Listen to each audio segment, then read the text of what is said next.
This week, we have IFBB Pro bodybuilder Vinny Galanti joining me. He's going to share his knowledge and wisdom with you to educate, raise awareness on the importance of living a healthy, positive lifestyle.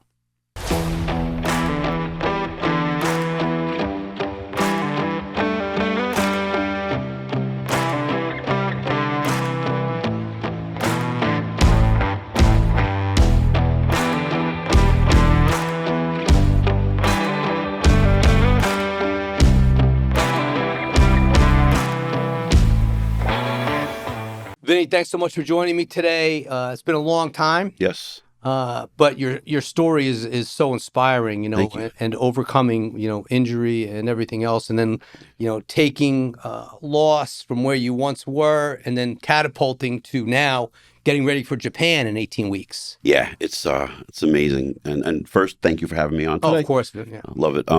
You and I go back a long way, going back almost to the days of me working for Universal and all those years at the cage. Great years. Yeah, it was great years. I had a long career as an amateur.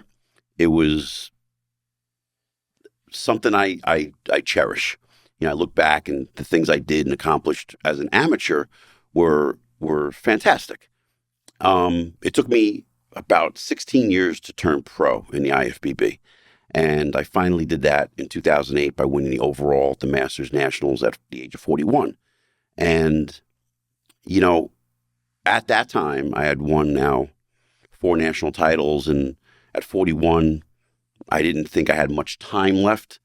We were getting old. And at that time in 2008, the mindset wasn't, oh, you have plenty of time, So I rushed into competing, and it was probably a time where I should have taken off. I probably should have taken off a good year from... This is 2008? Yeah. 2009, I probably should never have competed. But I did, because I thought, I'm running out of time.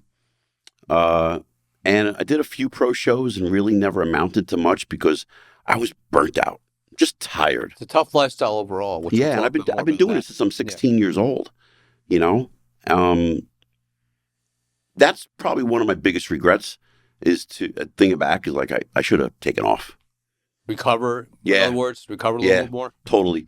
Mentally too. Mentally, yeah. Yeah, because it's like, how long you want to live out of Tupperware? Yeah, and that mindset of the discipline is so incredible. Beating your body up, beating your body up. But I got after, I think it was like 2012-ish, 13. I had enough. And I thought, that's it. I'm done. So 2012, 13, you're about 45, 46. Yeah. Now. Yeah. And I got into, being at the cage at the Arnold so many years. I became friendly with all of the powerlifters. And one of them was Andre Skiba, who's got a powerlifting club down in Carteret, New Jersey. Good friend of mine, known for years. And he's like, Vinny, if you ever want to do powerlifting, I will teach you. So called him up. I said, I want to do some powerlifting. So every Sunday and Wednesday, I would drive down to Carteret, and I said to him, I'm going to forget everything I know about bodybuilding and teach me how to powerlift. So we did that. I did 2 meets, and I did well. Now you're at 46 in that area. Yeah, 46, 47.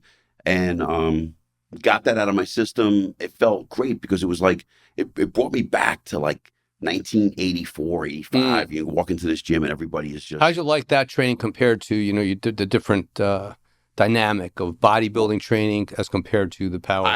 It's not me. I'm not a power lifter, but it kind of like brought me back to my roots in the sense of like the camaraderie and just like, smashing the weights with the guys and having a good workout, a great training session, I love that clinking of the weights and the rubber floor. Reminds me of the good old garage days, garage, basement. It reminded me of Billy's bodybuilding gym in Bayonne, New Jersey, where I started. That's where I started. That's old school and great school. Yep. That's where I met longtime friend John Natashak. I watched him train for the Masters. For the NPC Nationals and the Universe, where he won that year. And I had a lot of good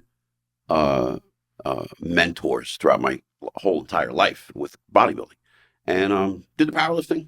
truly surrounded by legends at that time too. Yeah, I mean, and people that aren't even around anymore. That used to compete and that many probably don't even know or just heard of. Yeah, but back in that day, they were legends in Jersey, and I got a chance to see Rich Gaspari, this other guy, Chuck Waldron, who was on the AAU side, and he won the Universe, and I think the Mr. World, and he was at a Billy's bodybuilding gym too. Fantastic guy, knowledgeable, learned a lot from those guys, and I extended that through my whole career. I just brought that into the gym with me all the time. I think about that all the time. But when I did the powerlifting, it just brought me back many years ago, and got that camaraderie. Was it an immediate sort of trigger that sort of, set off like this? Kinda. Yeah. So sort of rejuvenated maybe a little bit? It did. And after 1 year of being away from bodybuilding, I was like, all right, I think I want to maybe compete again. Unfortunately, I tore my right shoulder. About 6 months later. I remember when you were going through that. Yeah. So I have 9 anchors in my right shoulder. And it was like a year out of the gym. Then I started putting it all back together slowly. And boom, hit the left shoulder. I got 5 anchors in the left shoulder. Tear that. So now I'm thinking, this will never happen. I'll never be able to train again. But I went to the Tri-County Orthopedics in like Morristown area, off of Route 10. And I said to them, I don't know if I'm ever going to be able to train for a bodybuilding contest again. But if I decide, can you put me back together like a professional? Because here's what happened. Yeah. The first doctor I went to said, I'm in the waiting room and I'm looking around like there's all 80-year-olds. And I'm like, oh shit, this guy's not going to take me serious. And he didn't. He said, son, you're close to 50 years old. You'll never weight train again like you used to. And I said, oh, well, thank you very much. Yeah. You're not my guy. Right. And I walked out. Found Dr. Andrew Willis with Tri-County Orthopedics. And he was like, I got you. I'm going to double anchor. Dude, that was through referral or your own research? My own research, because what happened was one of my clients, I can't remember his name right now, was his anesthesiologist for Tri-County. And he was like, you got to go see Dr. Willis. So I go pay him a visit. They put me through testing, and I say to him, I said, there's a chance I might want to compete again. And he double anchored me. And it was a lot of therapy just to get the range of motion back. Even to this day, I there's things I can't do. Kind of very uncomfortable. Tough injury. I had the same thing with mine. Yeah, right. Tough injury to overcome. Yeah, so both shoulders, he said it was a mirror image of both. The left one was a mirror image of the left. The left was a mirror image of the right. And bicep or just a bicep tear? Just the rotator cuff, but they had to detach the bicep. Right. And I made sure when I remember this like it was yesterday, I was going into the operating room. I said, please reattach the bicep. Right. Because sometimes they leave it. No, he knew what. Because I had the same thing. It was detached. Yeah. And then after the surgery, I was just doing my foam ball and all of a sudden I just felt something. It dropped. Oh. They had to reattach it. Now, do you have anchors? I have anchors. Yeah. 3 anchors. 3. I beat you. I got 14. But people ask me all the time, how are you training so intense at the age? I'm going to be 58 next week. April 18th is my birthday. And it's not about the intensity. It's about being smart. Yeah. I changed my training so drastically. Unfortunately, I need to warm up longer than I ever have. So what's your warm-up? So I have 2-part warm-up. First, I get on a treadmill or the bike just to warm the body up, just to move, get some blood flow, get the body hot, get it warm. Right. A little perspiration, a little bit, right? Just get it warm. And then whatever body part I'm training, I do around 3 or 4 sets. Light In the 20 to 30 rep range, just to really engorge it with blood and get it warmed up. Right away, I know, most 90% of the time I'm walking into the gym with a plan. And like today, for instance, I went in, I train at Diamond Gym, and I have a good friend of mine put me through workouts where I was doing side laterals, and as I was getting into it, I knew right away today is not going to be a day I press. I'm not pressing it. Do you do overhead press? I can. You do. You but can. What I do is I don't use a barbell and I don't use dumbbells. Everything's a machine. Mostly everything's a machine that I do now. Yeah. But I was warming up with some dumbbells. I had 10 pounds in my hand. I'm doing sets of 20 and 30 reps, get really a good warm up going. And I knew right away, there's no way I'm pressing today. I'm not even going to try it. So you're really in tune to what the body wants. You have to pay attention. Yeah, have to pay attention. I mean, you have to. I want to compete at another level. Now, if the Masters didn't exist and I was trying to compete in the Open, I'd get clobbered. I know that, and I'm not going to attempt that. But I have this opportunity, a second chance. I'm going to step on stage on an Olympia level competition. This is in Japan. Yeah, in Japan, August 9th. And, right now I'm in my transition phase, if you will, where I'm coming out. So now you're 18 weeks out. Yep. So I want to try to, so much we could talk about. So I want to try to keep this in some sort of order. But before we go to your 18 weeks out now, before we travel on to the actual date, right? Going back to a few things. One is, your recovery on your shoulders, and then also training. And I want to talk about how do you think things have evolved, because you've been around it and you've been, you're one of the best of the very best. You've been around the best of the very best. So you have an incredible amount of knowledge, but your perception of things now, especially when you're training clients, how has things changed? We'll start with the training industry. How have things evolved, do you think, over time? Every trainer has to sell an idea today. And whether it's correct or incorrect, they're pushing that idea onto clients. People who don't know what they're doing are teaching people who don't know what they're doing. And that's what I find like in abundance right now. So in the gym, you're seeing a lot of that. Yeah. I'm not saying there are no good trainers. Right. There's a lot of good trainers. But I would say it's outweighed by very horrible. I'm not saying mediocre trainers. I'm saying horrible trainers. People who are teaching somebody about how to do a leg day and they've never had a barbell on their back. They don't know what it means to dangerous squat. Exercise too. It's a dangerous exercise. Right. You need you don't know what you're doing. You need balance. It's a great exercise. It's a great exercise. Great exercise. People don't understand it. They'll say, oh, it's a bad exercise, horrible for your knees, horrible for your back. It is not. If you know what you're doing, if you know how to apply it, you know how to execute it, it is not a bad exercise. And I see it all the time. I see the fundamentals have been removed from our industry today, where too much science base is applied. I don't know one champion that has followed a science-based training method or routine. Do you apply some things that make sense? Yeah, sure. But, okay, anybody could train, right? And anybody could work out and exercise. And that's like taking your car on the thruway, trying to get to where you're going a little faster. And that's 80, 90 miles an hour. But in my world, I'm Indianapolis 500 miles, 500 miles around the racetrack. And people don't understand that. When you're in that zone and you're training, you're a lunatic. You have to go to another place. You have to go to a dark place to be that kind of, and have that kind of intensity. Yeah. I enjoy it. I love it. I love being there. But I also know when to back off. That's the big thing. Yeah, you have to know when to back off. And I think that I've applied that. Listen, if I didn't get hurt, if I didn't tear my shoulders, I probably would never have trained differently. I would have continued doing what I was doing. Is that correct? I don't know, because I'm not doing it. But I will say this. I see so many guys over the age of 45, 50, 55 years old, still trying to get that pump. They're chasing it, what they used to feel like when they were 25.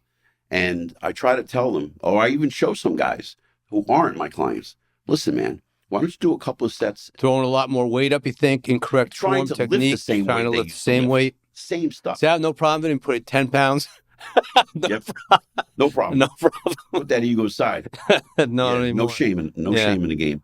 And these are guys who are like trying to stay big still, and Right. they're like looking at the young guys going, "Oh, F them." I'm like, no. Ignore them. Pay attention to you. Stay in your own lane. Only. And what you should be doing is warming up properly. Go get on a treadmill, man. You're walking in. It's winter. We're just coming out of the winter here in Jersey, right? On the East Coast, it's been brutal this year. This winter has been horrible. I see guys walking in the gym, cold, freezing. Just going right into it. Going right into it. So when they think about that, that's just a waste of time. I'm like, all right, well, listen, you got to apply. If you're going to do chest, why don't you get on a machine first and put literally like a quarter on? Just a 25-pound plate. Just get the blood in the area. Sets of 20 to 30 reps. Agreed. And they'll do it. And they go, oh my God, this is amazing. This is great. Then they go into their workout and they'll say to me, I had a great workout. The next workout, forget all about it. Because they're married to the idea of what they used to do back in the early 90s. They're getting that habit. It's a bad habit. A bad habit. You can't break it. Yeah. You can't break it. But the guys I train online and in person, I won't allow them to train. You take them through all the proper warm up. Yeah. They still go and say, oh, I can go heavier today. I go, we're going to get there. We're going to get there. And they're like, what? But this is a waste of time. It's not. And at the end of the session, they're like, oh, that was a great workout. Thanks. How long are your sessions mainly with? Up to an hour. Up to an hour? Yeah. And mostly on my online clients, I'm doing custom workouts. And I try to do a video session with them just to explain a few things to get them going. And then they're off. How often do you follow up with like online clients? We do every week. You do it every week? Yeah, every week. Yeah. Yeah. The protocols and everything else. Yeah. So, all right. So now we're going into the, your recovery. So with the warm-ups and everything else, trainers, there are good trainers out there, like you said, but I see it all the time. And one of the things, we'll talk about a couple of things now to, go off on another little tangent before we go into your recovery. In the gym, I won't knock any gyms, but one, I watch the trainers, obviously, and I'm paying attention. I don't say too much, or I'm not vocal, at all if they're doing things incorrectly. But, pet peeve, I'm sure of yours is, they're getting paid whatever, 50, 75, 100, maybe more dollars an hour, and into their cell phones. Now, I know the difference of if you're looking at your client's program, maybe, but I see, that drives me wild. Can I be frank? It pisses me off because this is my craft. This is my career. I've been personal training for a very long time, over 30 years. And I never pull out my cell phone. If I'm training, it's off. I say to you, hey, Rob, listen, Gone. I have an important phone call. I got to take it. Do you mind if I look at my phone periodically? And if that happens. Yeah. And that's. Otherwise, it's off or put to the side or just, it's in your I don't take it out. Unless I see something that's really cool. And I'm like, I want to do a video. I want to post on my Instagram.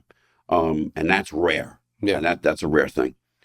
I find it's an insult to the client if you're going to be paying $25 or $100. Yeah. That person's paying money. How dare you stand behind them when they can't see you and look at your phone? You're not that important. And how dare you wave and shake hands, kiss babies as you're training people to get the attention? No. Dialed in. Dial in. Well, I was at a gym. I can't remember where it was, but this girl was with her trainer, and he was on his phone, and she was doing a leg extension. She just happened to start it. She was on leg curls. I was on a leg extension. So she's doing the curls. Now, she started at the same time. We just started our reps. So I was doing 12 to 15. So in my eye, peripheral vision, I was just seeing her. So I was automatically just counting. Well, I think it happens. I do the same thing. You're paying attention to people you don't want to. So he's on his phone. So she goes, is that 15? And he goes, no. He didn't even know. I said, no, it's 14, actually. So I'm counting for her. And I just gave him that look. No. They don't get it. It's just not correct. And then just not that we want to go off on gym etiquette right now, but me and Vinny and I were talking earlier because it is a pet peeve of mine and yours too. Another one, two things that drive me wild. One, obviously the trainer, but the gym bags thrown out all over the place in the gym. Well, and the other one, the bigger one, is, and I get it, social media is important today and everything else, but setting up the tripods everywhere. Then, if you happen to walk in front without seeing the video, they think that you're in the wrong. Like you're going to the next. Yeah, I'd like to see somebody say something. No, It doesn't happen, right? It's happened. No, I mean it just won't. Like it's not okay. Is what I'm saying. Yeah. You know, I come up with stupid answers like "You're not solving cancer." Like, give me a break. Okay, you can edit that out. Don't give me an answer. And when I'm at the gym and I say to somebody, "How many sets do you have left?" and they look at you like, you know, you got 3 heads on your shoulder, and like, I got 4 sets left. No, your answer should be, I have 4 sets left. Would you like to join me? Would you like to jump in? Like, have some respect. Oof. Right? That's Actually, another big one. Yesterday was one of the first, this kid, he had to be 17. He was doing a hammer strength shoulder press, and I was training my client. I said, hey, how many sets you got left? He goes, 3, but if you want to jump in, go ahead. I was like, well, because I'm expecting pushback. Typically, that's what it is. And I said, thank you. I said, that's really good gym etiquette. He goes, my father would smack me in the back of the head if I didn't act like this, and he saw me doing this. He goes, I was taught the right way. You probably recognize this is Vinny Galanti. No, he just said like that's when he first started working out like two years prior. He was like, this is what my dad taught me. He goes, you have to respect the equipment is for everybody, not just for you. And it's another one is the I was hoping not to go there, but let's go there. So on that note, I love when someone's doing a circuit and you just happen to jump on their machine when they're back and forth between 3 other machines, but you disrupt their circuit. Oh, yeah. You can't. It's just a no can do in their mind. I mentioned John Natashak earlier, and John taught me. This was his version, my version, the circle of death, and it's a leg day workout where your leg extensions first, leg press second, squats last. You got to do the hardest one last. I like that. And so I'm doing a circle with my client Alonzo last week, and we're going through it. And people know me; they see what we're doing. And this guy walks up to me, and he's like, "Can I use any of the pieces you're using?" I'm just like, "Absolutely! Just try to time it." So it happens to me. I get asked, and so I'm going to let you use the machine, but respect what we're doing. Yeah, don't flip out. Yeah, relax, calm down. I just think when I think majority of people are just on edge. No, this is what I think. When I was on the national level, which was a long time, I did the NP. I won the USA. I won the Junior USA in '92. So I was on the national level for a long time. Won the USA in '93, and I got to rub elbows with everybody at Gold's Gym in Venice. Did all the photo shoots with top photographers. Traveled. Those were great times for Venice. They were amazing times. So I got to experience, and I don't care if somebody gets upset, real bodybuilding publicity. Real. Not you taking pictures and videos of yourself and becoming self-proclaimed guru. You're not. If you're not winning bodybuilding contests, if you're not on a circuit, if you're not doing, stop. You're not, you're not curing cancer. Would you go out to Venice for a while? Yeah, so what I did was that's some experience. That's just unbelievable. Back then? Back then. Yeah. I haven't been back since COVID because when I see a lot of videos and pictures, it's like scarce now. It's like very empty. They moved everything around. But what I did was 1992, I win the Junior USA out there a week after the New Jersey State Championships. I'm out there, Culver City. And it was the last night I was there. I was getting a workout in. This guy, Jason Mathis, walks up to me and he says, "Hey man, you look great at the show. I'm trying to break my way into photography for the bodybuilding industry. How many more days will you be in town? I'd like to shoot you." I'm like, "Tomorrow, I'm leaving tomorrow." And I was just getting done with my session, working out. Because we're at Gold's, right? So usually I don't train after a show, but I'm at Gold's, so I'm going to train at Gold's. And we're leaving to go home the next day, and I said, "Wait a minute, this is my opportunity to get a photo shoot here. Who knows what could happen?" So I said, "Hey, listen." What year? 1992. 92. I had no coverage. Great year. There was nothing for me yet. I wasn't in any magazines. Nothing. So I said to him, "Hey, listen, let's pick a body part and let's just do something." So I'm in shape. I mean, I don't remember what we did, but I stayed. We shot some pictures. Made the grunt face, made it look good, like it was all like real. That was great times, yeah. And when I got to the USA, a year later, and fortunately I won because it worked out, where I had a little coverage because Jason's pictures went into a few different magazines. And back then it was different. Photographer takes your picture, photographer pitches it to the magazines, and then they purchase it. Yeah, a lot different now. Yeah, a lot different. Now you got to pay for a photo shoot. So that happened.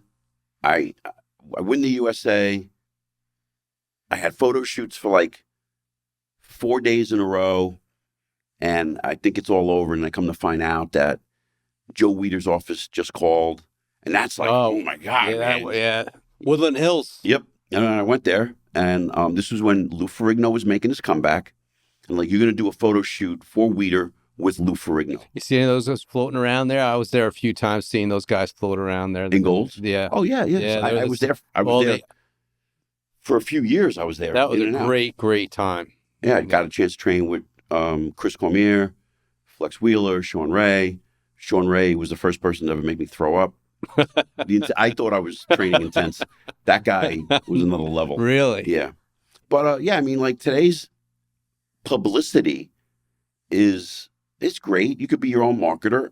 I would probably be doing the same exact thing. Right. However, if I were competing today, if I were a younger guy, like if I was in my 20s and I had social media to parallel me with exposure, I'd be contacting, just like I did back then.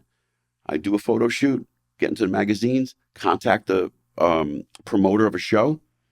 If you were promoting a show, I said, Rob, listen, you're in Alabama. Let me come out to your show. If you pay my way and put me up for whatever, 2 nights, 3 nights, I'm not going to charge you anything. I guarantee you I will put on a great posing routine and just let me sell my pictures at a table. That was a no-brainer for promoters. Like, I don't have to pay this guy? Yeah. I'll bring you out. No problem. Yeah. And I did that over and over again for like a good year. And that paralleled me to be in more magazines and more guest posings that I got paid for and to travel around the world. I would apply the social media aspect today to that. I can't say how much success I'd have because I'm not in it. I don't do it because it's nobody wants to see a 58-year-old, doing that.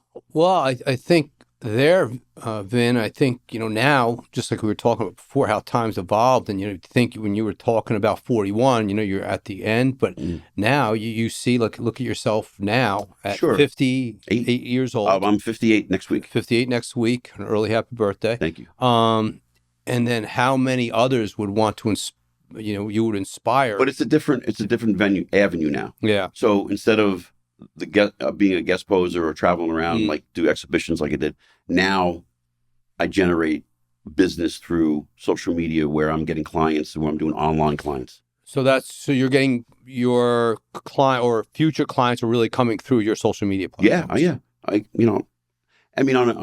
Sometimes I have 20 clients. Is that through like a DM or something, and maybe on Instagram? Message me. Usually after I do some pretty cool videos and stuff, and I get new business.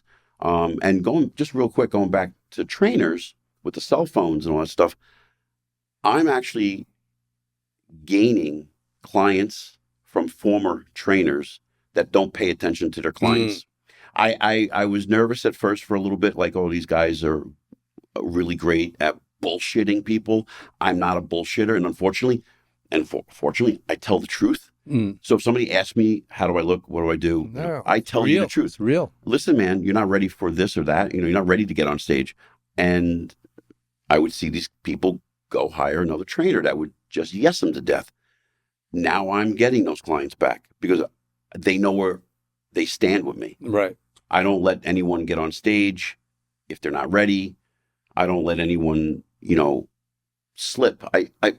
Listen, I'm not yelling at anybody. I'm not, I'm just being honest. I'm like, what are you doing? You're cheating on your diet. Let's not bullshit each other here. You don't. Which you'll know, obviously. Yeah, like they think I don't. Like a lot of the guys, that powerhouse where I work in Saddlebrook, a lot of them don't even know my history.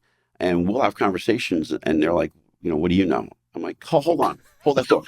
And I know I'll just Google my name real quick and I'll show this is me. That's something. I'm like, yeah, I'm the old guy who's an asshole right now. But it's pretty funny. So, yeah. So Well, to recap on that, to all you trainers out there, a couple of things, maybe try to stay away from the cell phone. Hey, listen, I just want to say this. Yeah. I am not the best trainer. Yeah. I'm an attentive trainer. I pay attention to detail. I pay attention to form. Will I push you? Yes.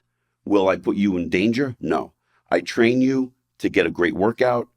I'm always trying to learn. When I started coming back, there was a program, maybe, I don't know if you can remember this, back in the 70s, out of Ironman magazine, positions of flexion. Oh, my I don't want to go gosh. into detail about it right now because I can't remember all the specifics, but that was one of the routines I followed after my shoulder surgeries. And then Charles Poliquin, who, God rest his soul. Legend. Yeah, legend. And most people don't know who Charles Poliquin is. Yeah. I picked his He brain. truly was. Truly a legend, icon. Amazing. Yeah. And I learned from him. I went to people who were better than me. So I'm not better than anybody. I just try to You're absorbing all that knowledge from the very best. I try. Yeah. I've always tried to do that. My good friend Tommy Potenza told me one time, the people that work for you should be smarter than you. So I applied that when I owned my business, and I apply that now with my training. Like, I ask a lot of questions, which I think a lot of guys don't ask questions. Women ask questions. They're not ashamed. We have a fucking ego, and it's like, calm down. Just ask questions. How to get from A to B? How do you do it? How do you train? And going back to people who won't listen when I say, here's my warm up. This is what I do, and they find it frustrating. Yeah, you think I'm not frustrated? You think I want to go into the gym and I'm like, all right, I look at the clock, like, I got to put 20 minutes of warming up. My warm up. What are your workouts? Not to go off, I want to stay on focus on this, but what's the length, the duration of your workouts typically? So everything. Yeah, warm up about 20 minutes? Yeah, the most. 20 minutes. I basically never train the day after back, and I never train the day after legs, because that really takes into consideration of like your recovery.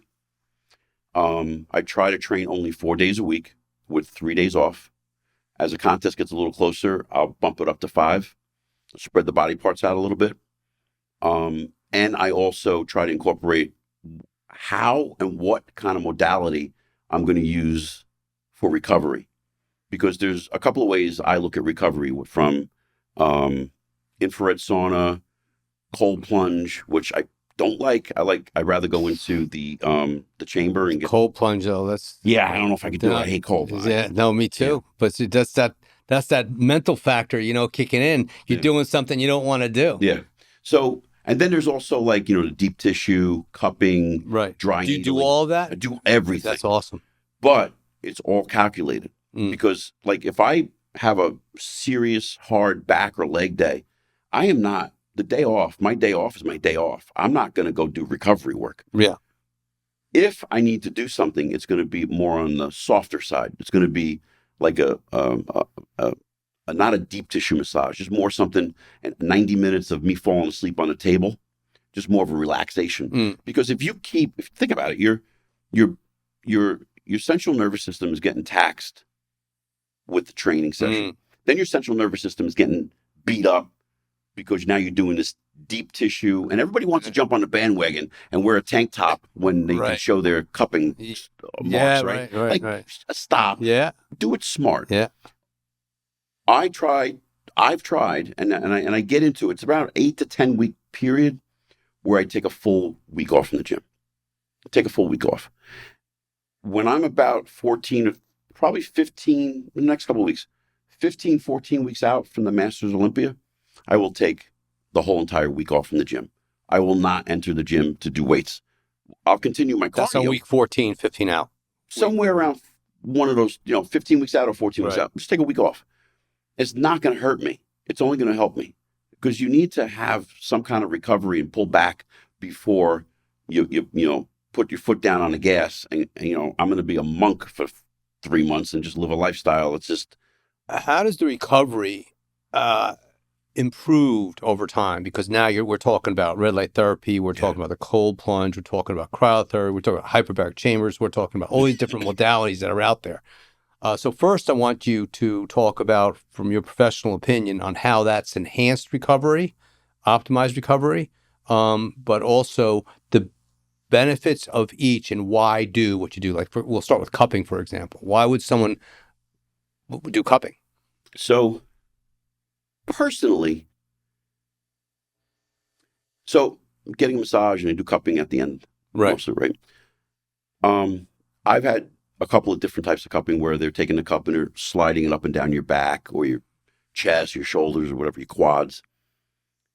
And there's pros and cons to it. People say it doesn't do anything. People say it does. For me, mentally, it makes me feel good. Feel like I did something. I accomplished something. I get some blood flowing. That's really... And those sessions in cupping, I have not done cupping before. Okay. The red light therapy, I've done that. I've done most of the modalities. That I have not done. How long is that session for, a cupping session, typically? It could be 30 minutes, longer? 10 minutes, 10 30 minutes. Okay. But I'm claustrophobic and really bad. So once the cupping starts to get to me, I'm like, get them off. Get them off, get them off, get them off. Because I start getting like, oh, I don't want this stuff on me. Because it could be really slight, I don't want to say painful, but it could be a little like uncomfortable after a while. But it's all in my head. It makes me feel better, and that's what I do it for. But the dry needling works. The infrared works. You go into an infrared sauna, and that red light therapy, that penetration really heals and gets rid of inflammation. I have a lot of arthritis in my knees. Dr. Mac Sullivan, who's my guy he's done now three rounds now in the last 2 years of PRP therapy, stem cells, exosome therapy. Okay, so on that note, because I was going to go into your shoulder now, for, how things have evolved for recovery. So we went from recovery for training, but also implementing, continue on with what you were saying with your knee and the PRP, the stem cell, all that's being offered right now. How do you think that's changed things? Drastically. Yeah. So for me to train like I used to train, first comes the warm-up, right? So the warm-up has to be implemented. But if I didn't have exosome therapy and stem cells injected into my knees and get rejuvenated, I couldn't beat myself up. I have arthritis in my knees. I'm 50. I'm going to be 58. And how often do you go through those? Probably once a year now. Once a year. Yeah. And it helps drastically. And I know when it's like coming out of my system. Yeah. I know when my knees are like, I need it. Maybe like 8 weeks ago, I was on a leg press and it was fine. And the next set, I was in so much pain with my knee. I'm like, what just happened? And I had to change the whole workout and go in a different direction. I get these shots and you're 3 weeks out of the gym not training your legs. But at least right now I can train full blast, full throttle. I can train. The other day, I squatted 325 for 8 at my age. Yeah, that's awesome. So I'm doing pretty okay. So, in my mind said, go 350. My glutes said, I'm going to rip if you go any heavier. Yeah. So I did the 325. I pulled some weight off and I went back down. That's when I scaled back totally. As soon as my mind says enough, that's when I know not to do it. That's when I know not to do it. Yep. Or I feel that little twitch where I would have, years ago, I would have ignored that little twitch. Yeah. Which today, that twitch, it's a no-fly zone. As soon as I feel something trigger, I just back it off. Oh, yeah. Listen, I'm probably putting more effort into this now. And people say, one, you don't have a sponsor. You're paying for Japan all by yourself. You're what are you getting out of this? And I'm like, self-satisfaction. I want to end my career the way I want to end it. And I didn't do it the way I wanted to do it when I was 41, 42, 43. Right. I went I half-assed it. I was tired. I'm not tired now. But I know I'm coming to the end. I know my body's not looking the way it used to look. And I know you just got to know when to call it quits. And I'm not quitting because I'm not saying I'm quitting, but I think I got 1 or 2 shows left of me and that's it, because the amount of energy that it takes. It's a tough road. It's tough. I never, went into much of my discipline comes, from the training in the martial arts, kickboxing, all those things, on strict programs, morning, noon, and night, always. Back to when we were talking, the way back, no, it was almost like no days off then. It was like no pain, no gain, that all changed. But it's funny you saying that. Yeah, it's just like, it's just and I was relentless. I would not, there was no days off. When I say no days off, so sure I've been there. It was just like go, push the body to the ultimate limit. You're never training hard enough. Yeah. And now so about 2006, I woke up one morning and I woke up and I had Bell's palsy. My whole face was shut down, right? And when was this now? 2006. 2006. And I went to the Masters Nationals for the first time. I ended up in second place, and I thought, okay, this is what 40 years old feels like. And, I was holding a little bit of water. I just couldn't get really into the prep. I was dragging ass. I was tired. I didn't know what was wrong with me. I got diagnosed with Lyme disease, right? Wow. But I don't have Lyme disease. Right, yeah. So then fast forward, Dr. Mack, who I was just mentioning, he's been in my life now. Thank God I found him because. And what's his background? He's a general practitioner, but he does my TRT and he monitors me and does. Does. Yeah. And where's he based out of? He's in Eastchester, New York. New York. Yeah. He's so in he's TRT, which is going to be our next topic. So okay, yeah, I definitely want to cover that. So when we did some blood work and he's like, your EBV is roaring. I'm like, what's EBV? He's like, you have Epstein-Barr virus. I'm like, what are you talking about? He's like, you didn't know this?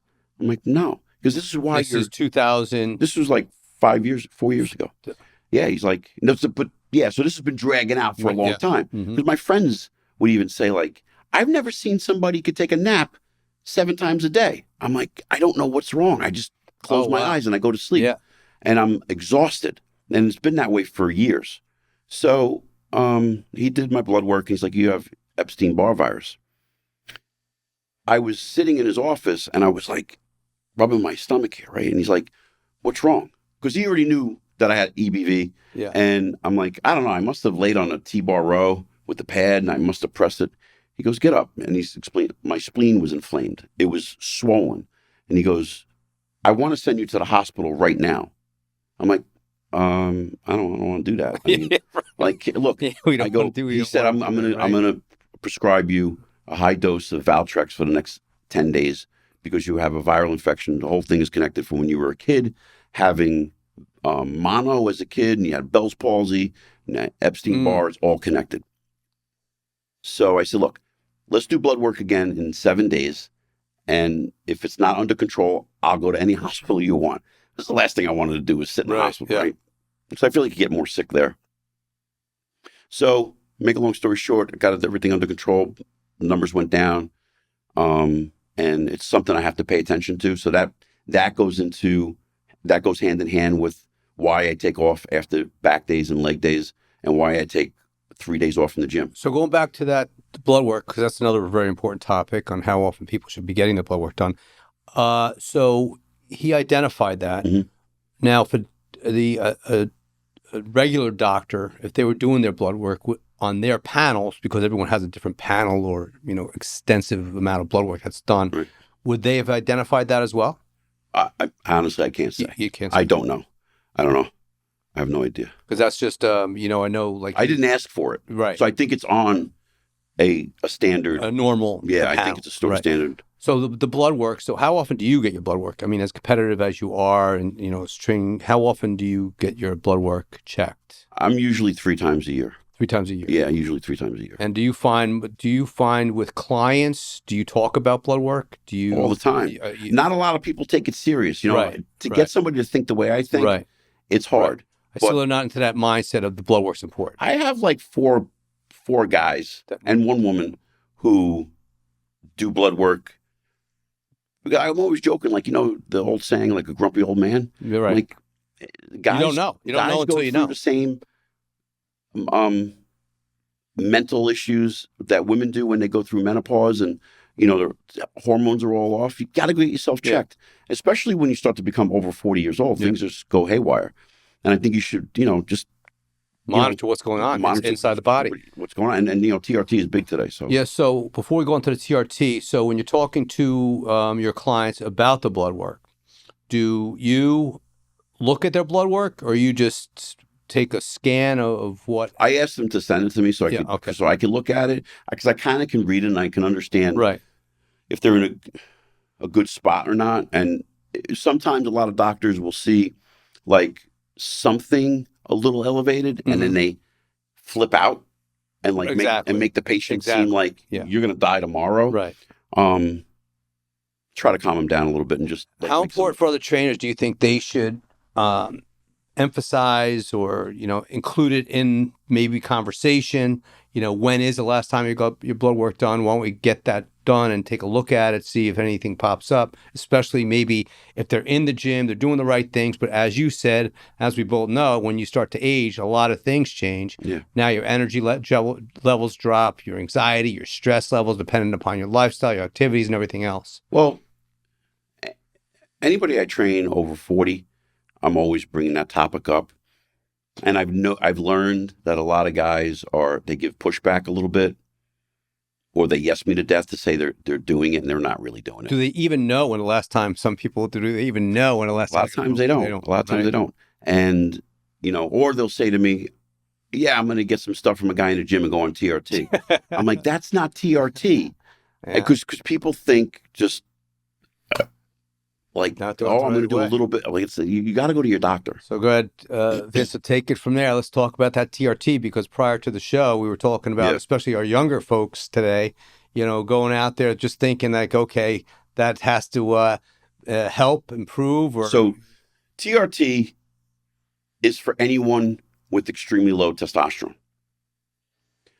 And there are many men young who have issues. And there are a lot of guys over 40 who have issues with low testosterone, very low testosterone, that they need testosterone replacement therapy, right? I can't tell you how many times I'll talk to a young guy and they'll say, "I'm on TRT." And I say to them, "You're doing steroids, right?" Like, "No, I'm not. I'm on TRT." I say, "Okay, listen." And I said this to you before, and this is what I say to them. "Okay, so you're putting a syringe in a bottle of testosterone, you're pulling out how much?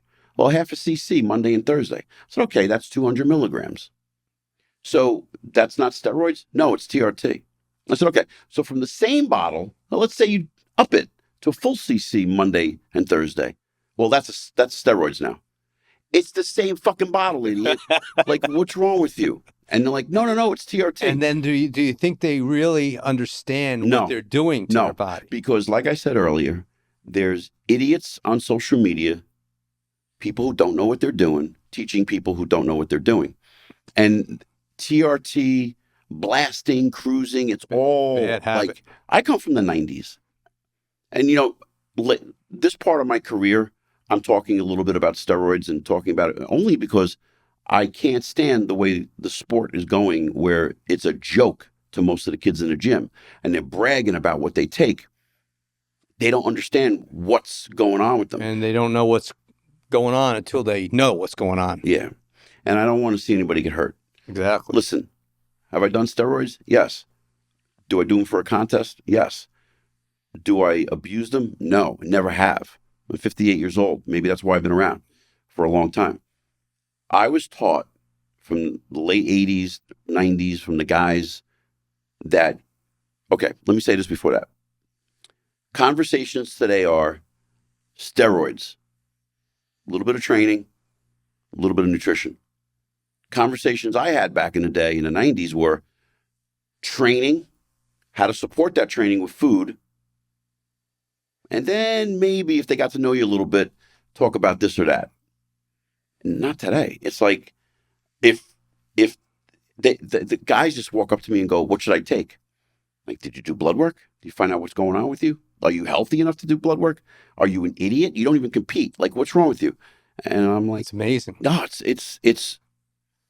it's something's missing, and I don't know what it is. And then imagine being at 22 when your test levels are fine or normal or even probably above normal at that many, but with the damage of what's being done, because well, as we both spoke about, as you get older, your T levels drop, obviously. And if you go on it, you stay on it at a normal level, but being monitored, of course, correctly by someone.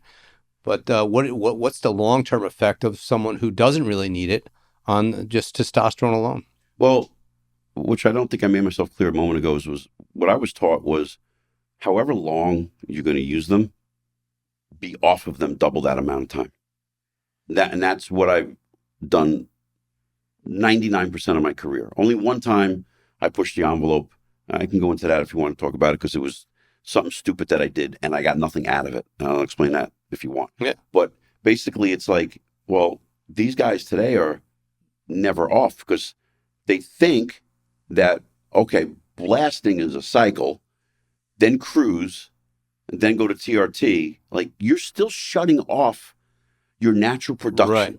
You're shutting it off. Just because you go from 800 milligrams of testosterone down to 200, you're shutting. Your body doesn't know anything except I'm still shut off. So when are you going to let it get back to as close to as possible natural state?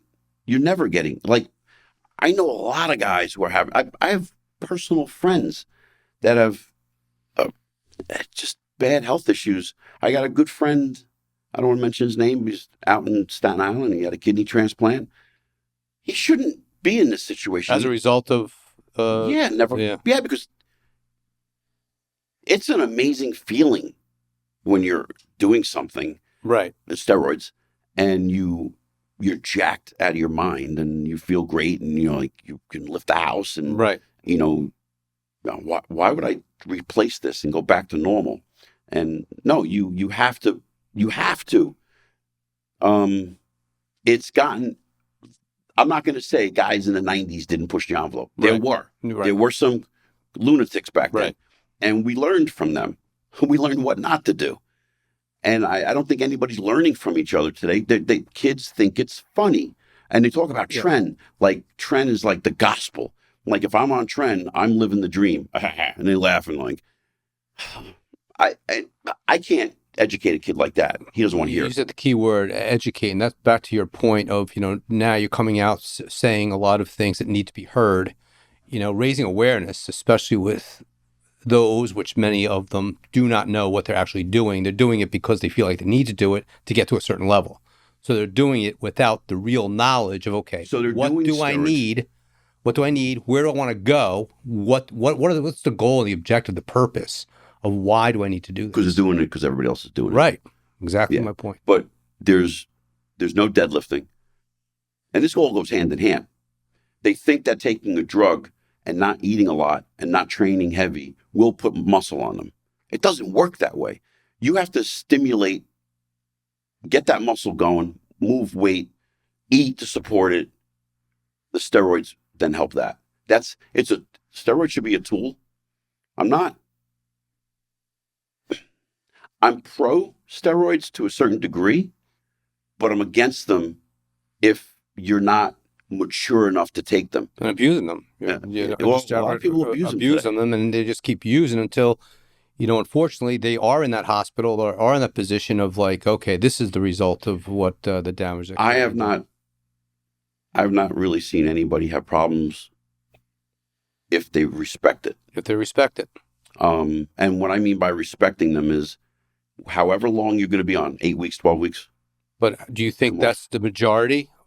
No. Yeah. Exactly. No. Right. Yeah. No. Guys laugh at me. Yeah. They laugh at I bet you there'll be somebody who's science-based watching this and they'll go, Vinny doesn't know what he's talking about. Especially when if they know who they're speaking to and someone that's been in the industry for so long. Not only you personally having the experience, but those you've been around and the knowledge that you have obtained. Unfortunately, I think I'm at the age where I'm most people's father, right? So when I'm talking to them, I'm their father's age. And it doesn't matter what I look like in a tank top and I'm, trained and they see what I look like. It doesn't resonate with them. Yeah. They just look at me as like, dude's 58 years old. And I'm about the knowledge, even though I'm 62, I just, no matter the age of someone I know, like you said, surrounding yourself with people that are smarter than you. You have to taking that knowledge in and absorbing that information. But they're just more absorbed with learning from some guy who's got 80,000 followers on Instagram. Yeah, and then that's a big. I even get confused. I'll go on YouTube and go on and say, I'll put in a word just about steroids or nutrition or training, and I listen to these guys talk, and I'm like, wait a minute, am I doing things wrong? No, what is wrong? And it is very misleading. You have to, the people, I think, especially if they don't know, like if they're not even in the gym really, they're just looking to get a lifestyle, they hear these different things that can enhance, your body, your performance, whatever it might be. But I just don't think they're doing deep enough research saying, okay, just because I've seen it on an Instagram post and this guy has X number of millions of followers, does that make it right or correct? Muscle and Fitness. Great magazine back in the 90s, 2000s, right? You used to get them every week, every month, the whole thing. And you see these guys in the magazine performing an exercise. And they did it in a model fashion. Perfect position, the right clothes, not sweating, pretty boys, the lighting is right. And that's the way people train today. They train like who they were looking at on social media. I'm not going to say there's nobody out there training hard, because there are guys who train hard, but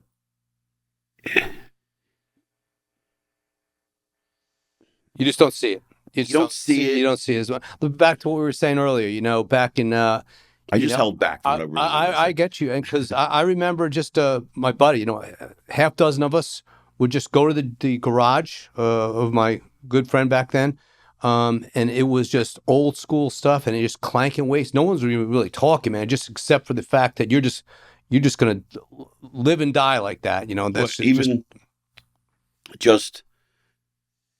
I like to train without my headphones. And there's a couple of people at Powerhouse, I won't name names, but they talk on their phone like it's their damn living room. You're in the gym. What did you forget? Like, why? You do not need to make a phone call right now. So I got to put the headphones on. I'm like, man. Oh, so you put the headphones on for that purpose? Yeah, that's why I carry them. Yeah, well, that's the other thing. Like, especially when I'm on the treadmill, like you said earlier, usually I go on the tread, whether it's before or after or both. But you'll get that someone who's just on that phone, for a half hour, yapping and yapping. Talking about business. I don't want to hear. Well, Vinny, this has been a great conversation. I'm very much looking forward to having you back again, monitoring your progress up into Japan. We got more to talk about. We're cutting so much stuff out right now. Yeah, so much more to talk about. It's, of course, like I said, your wealth of knowledge and then your willingness to share with other people. This is, like I said, one of the very best out there, best of the best.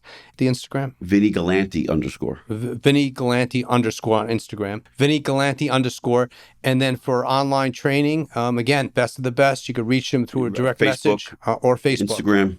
Or Facebook or Instagram. Yep. So, Vin, I would say it's going to be a check back with you in another couple of months, because we're going to get closer to your show. And I definitely want to do this Road to Japan with you on Rob Fletcher Podcast. Thank you so much, Rob. I appreciate being here. Absolutely, Vin. Take care. Until next time.